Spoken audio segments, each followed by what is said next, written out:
Sistem perhitungan biaya berdasarkan proses. Perhitungan biaya berdasarkan proses digunakan saat produk dihasilkan dalam kondisi proses yang kontinu atau metode produksi massal di mana produk-produk yang dihasilkan dalam suatu departemen atau pusat biaya lain yang bersifat homogen.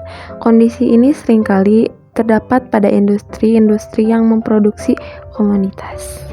Adapun karakteristik yaitu aktivitas produksi bersih terus-menerus. Kedua, produksi bersepti massa dengan tujuan untuk mengisi persodiumo yang siap untuk dijual.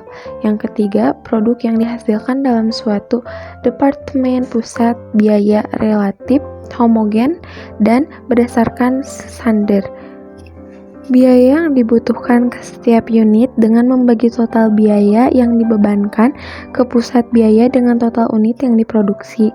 Yang terakhir ada pengumpulan biaya dilakukan berdasarkan periode waktu tertentu.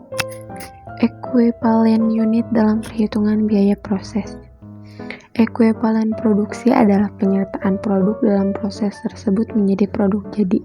Terdapat dua metode aliran biaya yang menghasilkan biaya produksi produk dalam proses dengan perhitungan unit ekuivalen yaitu 1. Aliran biaya rata-rata tertimbang. Rumusnya produk selesai ditambah PDP akhir atau produk dalam proses akhir dikalikan tingkat penyelesaian. Yang kedua, aliran biaya pipo. Rumusnya produk selesai ditambah PDP akhir dikali tingkat penyelesaian dikurangi awal dikali tingkat penyelesaian. Laporan biaya produksi. Dalam penentuan biaya proses, semua biaya yang dibebankan ke setiap departemen produksi dapat diikhtisarkan dalam laporan biaya produksi untuk masing-masing departemen. Laporan biaya produksi memiliki format yang beragam, tetapi minimal memuat informasi.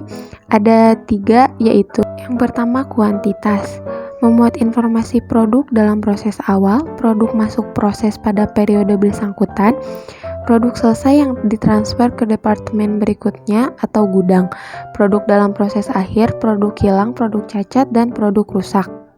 Yang kedua ada biaya yang dibebankan. Memuat informasi biaya produk dalam proses awal, biaya yang dibebankan dari departemen sebelumnya, biaya dibebankan periode bersangkutan, unit ekuivalen, dan biaya per unit masing-masing elemen biaya. Yang ketiga, pertanggungjawaban biaya. Membuat informasi biaya yang ditransfer ke departemen berikutnya atau gudang, biaya produk yang hilang di akhir proses. Di akhir proses, biaya produk rusak, biaya produk cacat, biaya yang telah diserap produk dalam proses.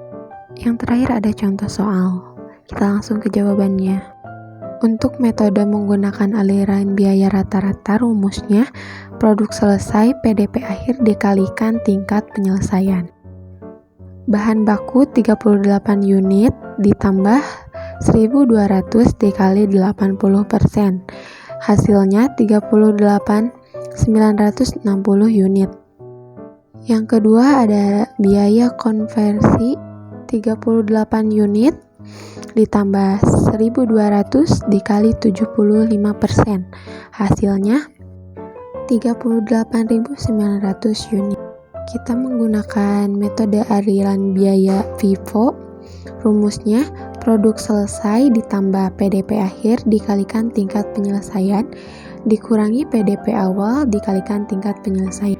Bahan bakunya 38 unit ditambah 1200 dikali 80% yang tadi ada di soal dikurangi 1000 dikali 100%, hasilnya 37.960 unit.